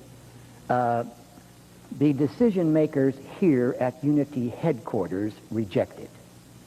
I can't give you their reasons. I don't know, but I can only report that they have, that the executives of Unity School have decided the Course in Miracles is not for us. But it is not forbidden, it is just not. But you see, our ministries all have autonomy, and many of our field ministers do like the Course in Miracles, or their board of directors like it, or one of the wives of their boards of directors likes it. And whatever the wives of the boards of directors want, the church gets. See, they have autonomy, but they also need to eat. So we have two sides of that, this Course in Miracles. For myself, I disapprove of the title of it. I think it's a wrong title, because I've read those 3 books 3 times. And it is not a Course in Miracles. It is 3 books of statements. Statements. Very absolutist, very positive statements. It's not a Course in Miracles. And that's my only real objection to it. I find it very boring. Very boring. Words, words, words, words, statement, statement, statement, statement. And I get through and I know no more than when I began reading, because I've studied the Gospel. I've studied the Unity books. The Unity books say it better. That's all. It's not that Course in Miracles in no way is anything wrong. Is this clear, folks? Nothing wrong, but it isn't good enough in the opinion of many of us who have involvement in such things. Okay. So perhaps no channel text has impacted Unity more than A Course in Miracles, a trilogy of books transcribed by psychologist Helen Schuckman, who said she heard the voice of Jesus. The context is the power of mind, and also the power of love, forgiveness, and what the channel voice calls illusion. The method through which she received this text was dictation from non-physical source, again what she called the voice of Jesus. Ed Rabel attended the course's early rollout. Unity minister Ed Rabel. He recalled, "It felt like the Academy Awards night. So much hoopla. I thought, if it's as good as they say, why the sales pitch?" He bought the books and read them all, and his verdict was, it's not a course in miracles. It's a course named A Course in Miracles. It makes bold statements, but it doesn't teach how to do anything. It's not transformative, it's declarative. Yet today many Unity churches offer A Course in Miracles study groups. As Rosemary Fillmore Rea put it, most of the teachings in A Course in Miracles are compatible with Unity, even if the method isn't. As channeling evolved from theatrical séances in the 19th century to subtler psychic transmissions in the 20th, it took on new voices and new forms. And one of the most curious and enduring voices in modern channeling is that of Bashar, an extraterrestrial being said to be channeled by Daryl Anka, former special effects designer turned metaphysical speaker. In Anka's sessions, Bashar develops a rapid-fire blend of metaphysics, psychology, and quantum possibility, inviting people to follow their highest excitement and align with parallel timelines. Around the same time, another major channeling event reshaped American spiritual conversation, the Seth material. The Seth material was received by Jane Roberts beginning in the 1960s. Seth, a disembodied entity, spoke through Roberts with remarkable depth about the nature of reality, multidimensional selves, and the power of belief. Seth said, "You create your own reality." And then along came A Course in Miracles in the 1970s, dictated by Columbia psychologist Helen Schuckman, who claimed to be channeling the voice of Jesus. The course is less about prophecy and more about psychological healing, offering a non-dualistic reinterpretation of Christian ideas that's centered on forgiveness, perception, and ego transcendence.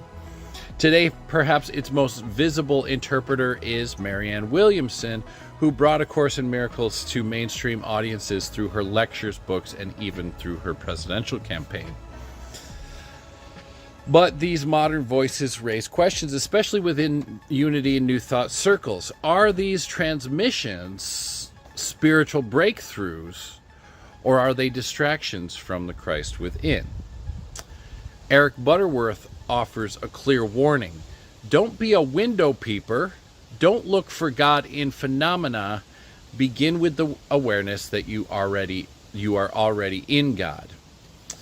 He respected the possibility of psychic contact, but challenged the wisdom of relying on it. Even if it comforts us, it can stall our growth. The more we seek outward signs, the more we risk becoming dislodged from our own spiritual integrity. Still, New Thought has not entirely resisted these currents. According to scholar J. Gordon Melton, the New Age movement, which again we include channeling crystal work and apocalyptic optimism of the New Age of Aquarius, formed a symbiotic relationship with New Thought. By the 1980s, New Thought saw New Age.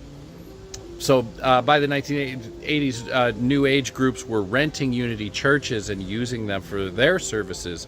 But by the 1980s, again, New Thought began to see New Age as more than a renter. It became a gateway to growth. New Age authors began using Unity churches for workshops and events, as I said. In return, Unity saw new faces in pews and at bookstores. But this relationship also introduced tension. Hicks of the Fillmore faith, drawing from what Houston Smith said, writes, New Thought has a systemic metaphysics, mind, idea, expression. New Age is a postmodern hodgepodge of beliefs that can't live outside a fragmented worldview. Houston Smith himself was even blunter. Flaky at the fringes and credulous to the point of gullibility, the New Age movement is so problematic that I would gladly leave it alone were it not for the fact that it is two things exactly right. It is optimistic, and it refuses to accept the scientistic worldview. Sociologist Rodney Stark went even further. Most people who respond to the New Age see it as more of an amusement than a religion. Audiences do not constitute movements. Yet in Unity today, these influences often live side by side with traditional metaphysics. One church may host a Course in Miracles study group, another may screen Bashar videos or welcome channelers as guest speakers.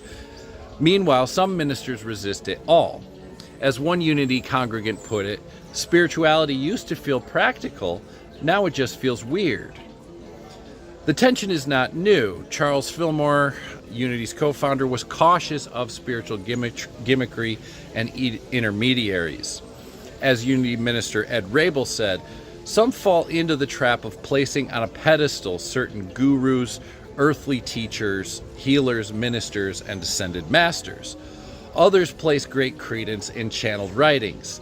These beliefs may indeed be valid, but we question whether they assist the pilgrim in spiritual growth. For Fillmore, his point was whether or not these voices are real, and many of them certainly are, although some are not, I think, their authority should never eclipse the inner Christ. Fillmore said, accept the good that is shared with us, he wrote, but rely only on one source of understanding, which is the Christ within. Butterworth echoed the same sentiment. Truth is not a book or a teacher. It is in you. So to conclude, channeled messages may contain some insight. They may stir curiosity, offer comfort, or even point towards a spiritual truth.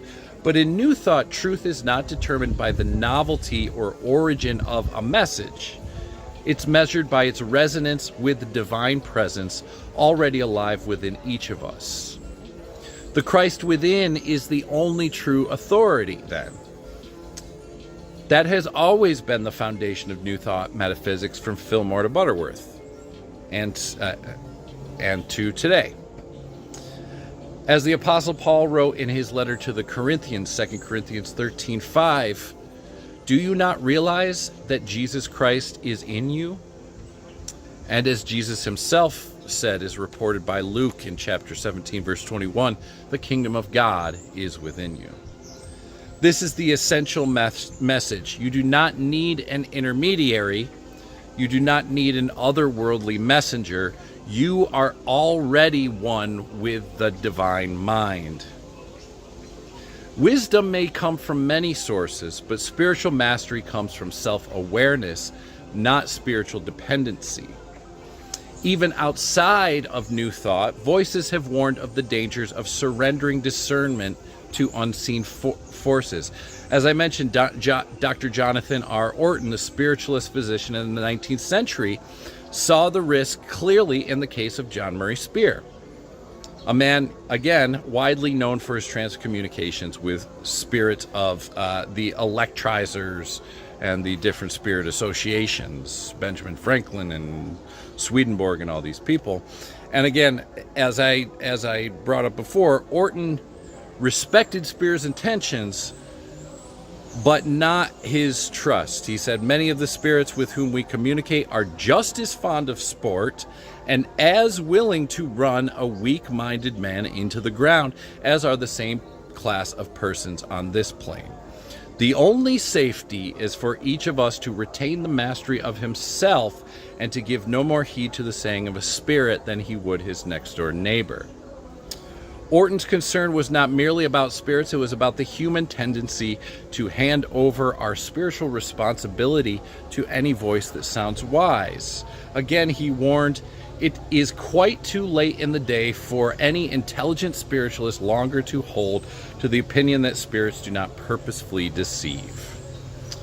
The same caution is echoed in Scripture. In 1 John chapter 4, verse 1, it says, Beloved, do not believe every spirit, but test the spirits to see whether they are from God.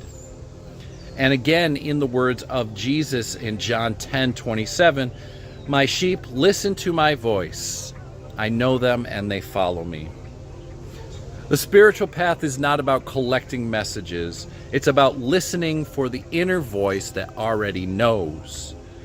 As Charles Fillmore wrote, accept the good that is shared with us, but rely only on one source of understanding, which is Christ within. Again, Eric Butterworth was just as clear. Truth is not in a book or a teacher. It is in you. So today, Unity and New Thought find themselves at a crossroads.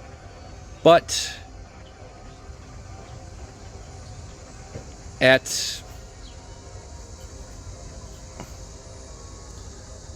to remind, at a crossroads, but at a reminder.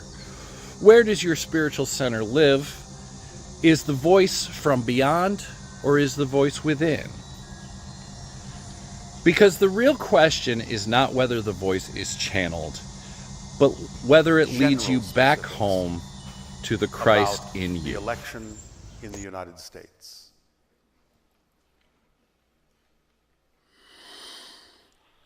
However, there must be caveats with this, since we are normally not allowed to comment on such things. There are certain things we can say, but if we say them, because it is your world, are you willing to take responsibility for the responses of your population to what we are about to say? And before you answer, think carefully about what that means.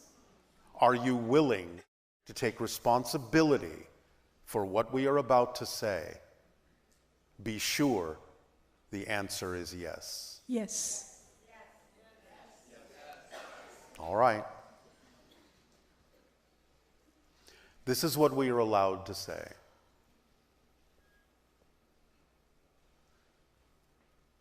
The female will lead to open contact. Do I need to say more?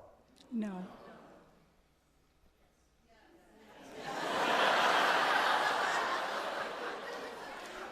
Are you willing to take responsibility for the information?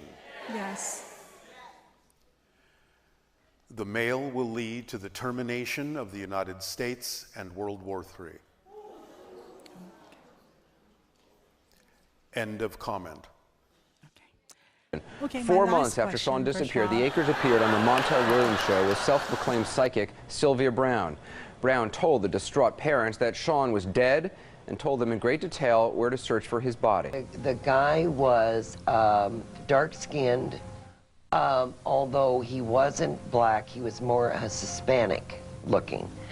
Had real long, dark hair, and strange enough Hispanic, but he had dreadlocks. Then Sylvia Brown confirmed their worst fears. Is he still with us? Thankfully, Sean Hornbeck was found last week alive and well. His alleged abductor, Michael Devlin, is not Hispanic, and he didn't have dreadlocks at the time of the abduction. But she was terribly wrong about the most important detail of all. Hearing that was one of the hardest things we ever had to hear. The search for Sean was diverted, according to his parents, based on the misinformation Brown had given, costing the effort valuable man-hours. Sean's parents, Craig and Pam Akers, also say Brown offered to help them for money. But there are also some people she's hurt.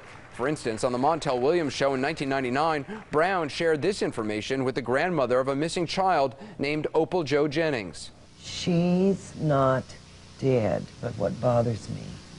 Now, I've never heard of this before, but for some reason she was taken and put into some kind of slavery thing and taken into Japan. 4 years later, the little girl's remains were found near Fort Worth, Texas. An autopsy showed she was killed shortly after vanishing. Almost 9 years ago, Amanda Berry's mom went on the Montel Williams show where resident psychic Sylvia Brown spoke of Amanda. I don't think I'll ever see her again. Yeah, in heaven on the other side. The WMMS morning show in Cleveland reenacted the transcript. The host read the part of the psychic. I hate this when they're in water. She's not alive, honey. Not alive? Then who's this? I've been kidnapped and I've been missing for 10 years and I'm here, I'm free now. I lost my boyfriend tragically a few years ago. They never found him. And I've had such a hard time since, every day. The reason why you didn't find him is because he's in water. And find him in water, it's like the girl that's missing in Aruba. You can't find somebody. Well, it was September 11th.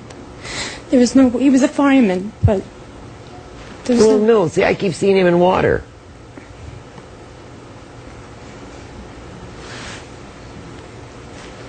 Is there any way he could have drowned in water some way? They never found a piece of him. Nothing. From 9/11. Because he says he couldn't breathe and he was filled with water.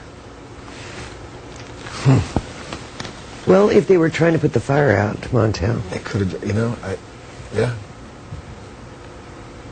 No, they won't find him, but honey, that's okay, because it doesn't matter if they find him or not, he's still over there. You had a question for Sylvia about your daughter, Michelle? My daughter, Michelle, was 17 years old. She'll be gone 5 years, the 21st of this year. Sylvia, I don't know how she died. Please, if you can, how did she die? She was shot. Circumstances around her death? She just collapsed in her room. I don't know, but something looks like... Because it looks like a combustion. They found nothing on the autopsy. I don't care, nothing. but it looks like something hit her in the chest. They did an autopsy, they did drug, they do whatever Everything. they do. It's just she was a healthy child and she was in her. just fell out in her room. Just went fell out. like a golf club's fall or whatever. I know, just went down. Yeah. I don't know, but there was something that hit her hard, but something sharp. Did she play sports? Yes. And I say that again as a editorial comment. Now, the field of the psychic has helped us to know a great deal about mind. There's no question about that. And I am all for continued research in the areas of the psychic. I think it's extremely important in our time. Personally, and again, it's only a personal feeling, I think the research should be left to researchers. Much in the same way as I feel about the flying saucers. I would much rather allow people who are qualified and who are objective and who are sincere and desirous and have experience enough to be able to sort it all out, to get involved in that kind of research. And I'll be perfectly happy to accept results, or at least to deal with them at that time. I think it's dangerous for the individual to follow this type of activity because he loses sight of one very important thing. And the important thing is that growth is what life is all about, and growth is an inward-out process. There is no growth to be achieved from the outside. There's no person, there's no teacher, no teaching, no great organization that can put spirituality into you. It's something that either it's there or it isn't, and of course we all believe it is there. But it is there because it's your own divine endowment. And the need always is to seek to have that inner awareness of ourself, the integrity of our own oneness with God, and to begin with the realization of that oneness.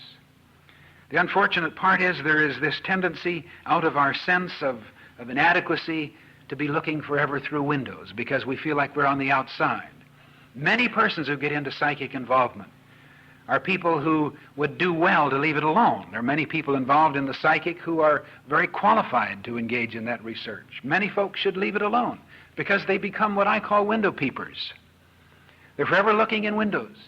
They have a total sense of inadequacy, a total lack of worthship as a person, totally confused in themselves and somehow trying to find clarity out there in that so-called other world, or in those so-called psychic experiences, which lead only to further confusion. The need is to begin with oneself, to know one's own relationship to the infinite, you see. There is a tendency to want to find the particular window that will reveal the meaning of the universe. But that window is the window of our own soul.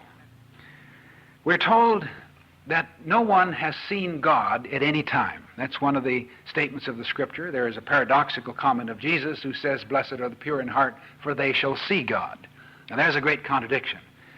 But I think it is understood when we realize that there's no way that you can see God if you're looking for God. It's like, how can the fish find water? There's no way that he can find water. He can't find it. He has no frame of reference that will enable him to discern water. Can you find the universe? You're in it. If you're looking out there for it, then it will always be the other side of the hill. You see, you're in it. You cannot find God. But when you begin with the conscious realization of your oneness with God, then there is a purity of vision by which you see God, but you see from the consciousness of God.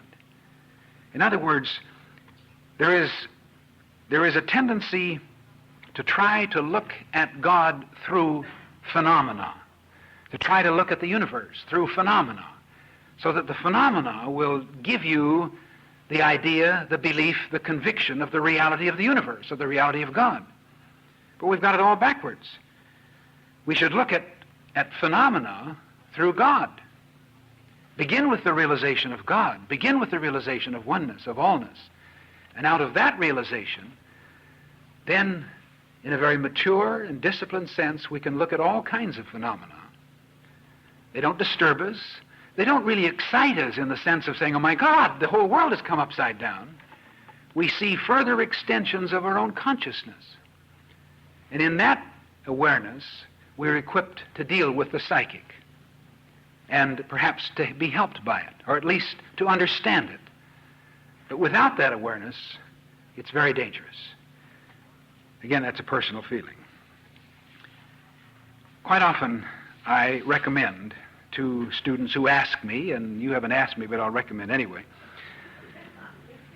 that if you're curious, and if you just kind of wonder what this psychic world is all about, then just leave it alone.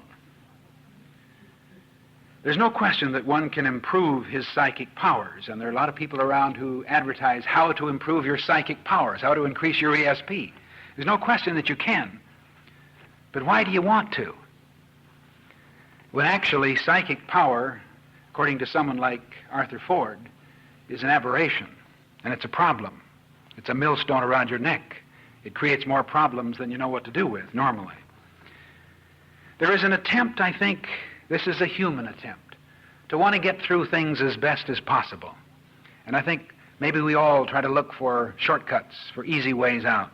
I think maybe many people come into the study of metaphysics because it promises much in terms of getting through problems, overcoming sickness, prosperity, and so forth.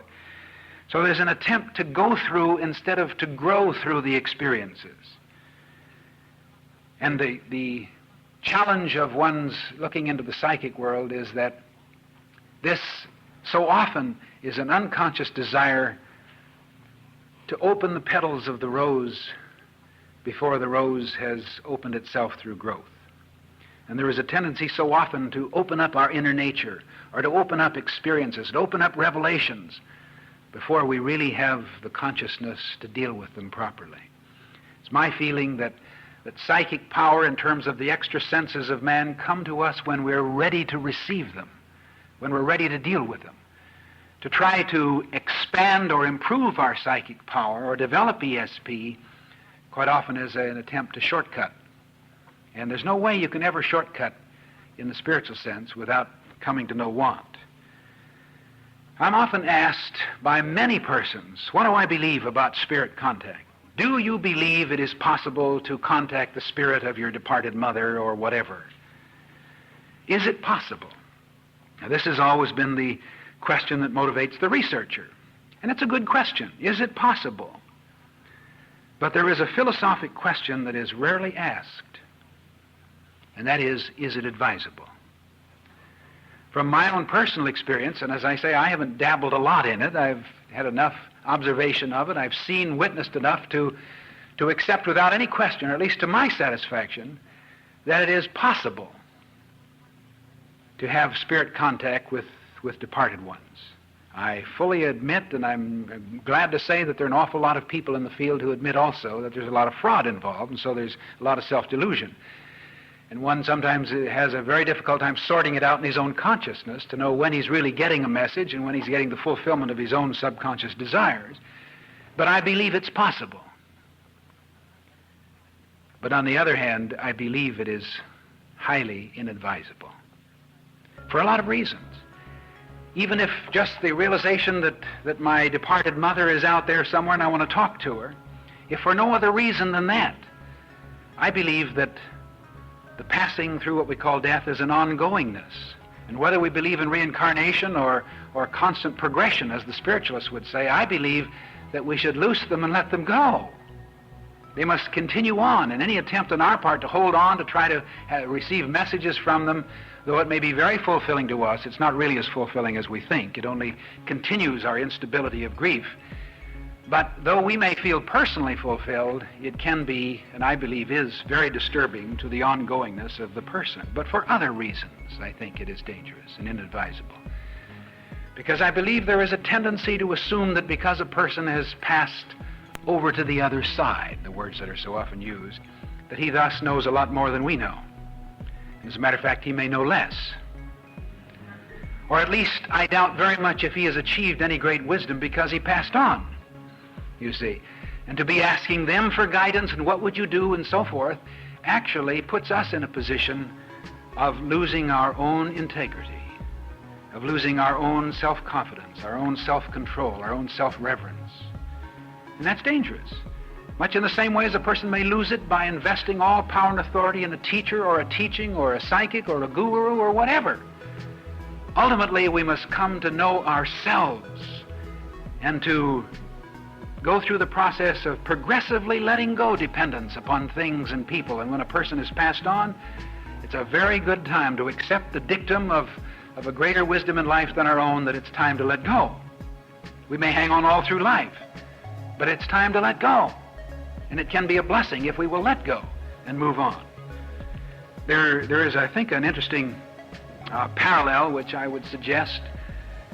It could be drawn from this instance. Suppose, for instance, you had heard that there were very exciting possibilities of consciousness expanding as a result of hallucinogenic drugs. So maybe you decided that you want to find out firsthand. And so you experiment in LSD. And you may have some problems at first, and then eventually you have this experience, and suddenly you have this most exciting, mind-blowing experience of consciousness expansion. Now you've discovered that it's possible. Now the question, is it advisable? Does that mean that you should, for hereafter, take drugs? I think in that sense, most of us would say no.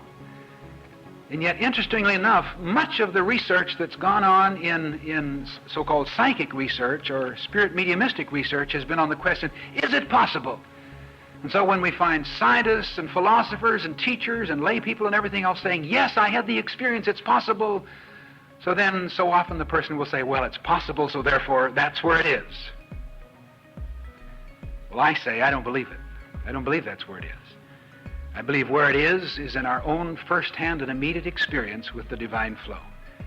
And the more we seek out there for phenomena, the more we're pulling away from our own roots.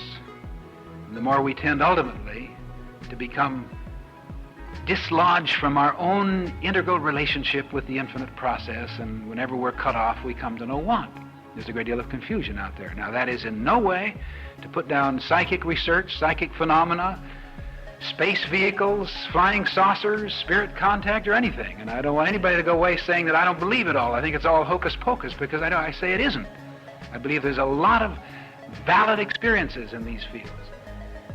But I am simply saying that I believe it is inadvisable for the average person on the quest for truth and of self-realization to get involved. Because I think we should be about the Father's business, which is the business of releasing our own divine potential right here, and give up looking in windows and get the idea that it's right here within myself. And then when we look through windows, we're looking out, not in. And we're looking out from a consciousness of stability. Then we can sort it all out, we can take the good and leave the rest without assuming that maybe over the next hill or in the next psychic contact there will be some great revelation that's going to tell me what life is all about. But anyway, that's my editorial comment. All right.